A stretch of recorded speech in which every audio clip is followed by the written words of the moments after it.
कांग्रेस ने कैप्टन अमरिंदर सिंह के इस्तीफे के बाद पंजाब हुकूमत में काबीनी वजीर रहे चरणजीत सिंह चन्नी को रियासत का नया वजीर आला बनाया है। चरणजीत सिंह आज राजभवन में वजीर आला के ओहदे का हलफ लेंगे। चरणजीत सिंह पंजाब के एक मकबूल दलित लीडर हैं और वो चमकौर साहिब असेंबली हल्के से रुकने असेंबली भी हैं।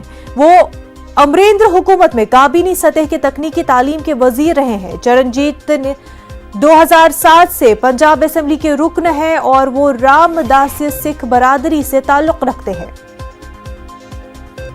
हमारे नुमाइंदे रवि मिश्रा हमारे साथ जुड़ चुके हैं। पंजाब को नया वजीर आला मिलने जा रहा है रवि।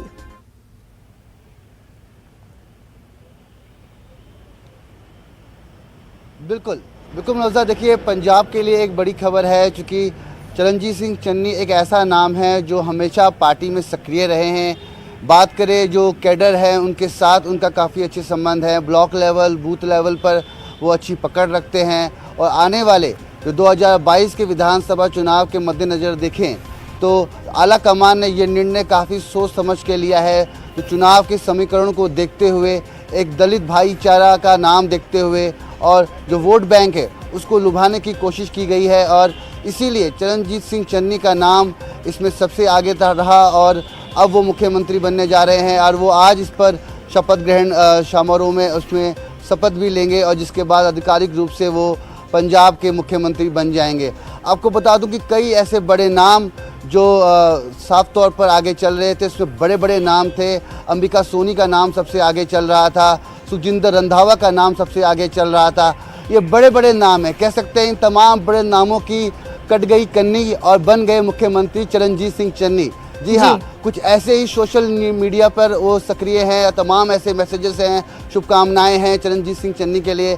तो पंजाब के मुख्यमंत्री चरणजीत सिंह चन्नी के होने के वजह से आने वाले समय में 2022 के जो विधानसभा चुनाव है उसमें आप कह सकते हैं कि कांग्रेस ने एक बहुत बड़ा दाव पहले ही खेल दिया है।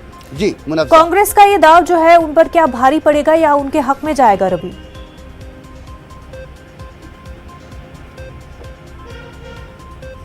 बिल्कुल, देखिए साफ तौर पर ये जो मतभेद, मनमुटाव हम जो बीते पिछले कई दिनों से कांग्रेस के अंदर देख रहे थे, आला कमान की बात करें, कैप्टन अमरिंदर सिंह की बात करें, नवजोत सिंह सिद्धू की बात करें, तो लगातार मतभेद, मनमुटाव चल रहे थे, जिसको लेकर पार्टी आला कमान चाहती थी कि जल्द से जल्द चुनाव से पहले इन तमाम समस्याओं को, इन तमाम उलझनों को वक्त रहते ही सुलझा लिया जाए।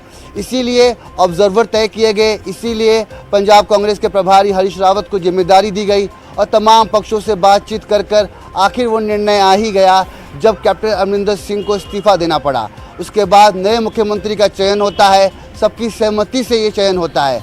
अब कांग्रेस ने ये दांव खेला है कि आने वाले विधानसभा चुनाव में जो दलित सिख चेहरे की मांग थी उसको कांग्रेस ने वक्त रहते ही पहले ही पंजाब की जनता को सौंप दिया है। ऐसे में तमाम विपक्षी दल, जैसे कि बात करें भारतीय जनता पार्टी की, बात करें अकाली दल की, बात करें बीएसपी की, जहां पे अकाली दल और बीएसपी का समर्थन है, संगठन है, आपस में उन लोगों ने गठबंधन कर रखा है, तो उन लोगों ने भी ये कोशिश की थी कि हम एक दलित चेहरा पंजाब को देंगे। ऐसा उनको करने से पहले ही पंजाब में कांग्रेस ने ये कर दिखाया है। तो कहीं ना कहीं वो वोट बैंक जो इस उम्मीद में था कि आने वाले समय में एक दलित चेहरा पंजाब को मुख्यमंत्री मिलेगा, बतौर मुख्यमंत्री मिलेगा, वो पंजाब कांग्रेस ने पहले ही कर दिखाया है। हाँ, अब उम्मीद जताई जाती है कि आला कमान भी ये उम्मीद करते हैं कि अब सब कुछ सामान्य रूप से चलेगा और संगठन एक साथ मिलकर पंजाब के जो 2022 के विधानसभा चुनाव है उसमें अब शिरकत करेंगे और जमकर मेहनत करेंगे, क्योंकि अब उम्मीद जताई जा रही है कि ये अंतरकला, ये आपसी मतभेद, मनमुटाव अब शायद खत्म हो जाएंगे। बिल्कुल रवि, आने वाले दिनों में साफ हो जाएगा कि क्या पंजाब कांग्रेस में इंटरनली सब कुछ सही रहता है या फिर नहीं। रवि, बेहद शुक्रिया आपका।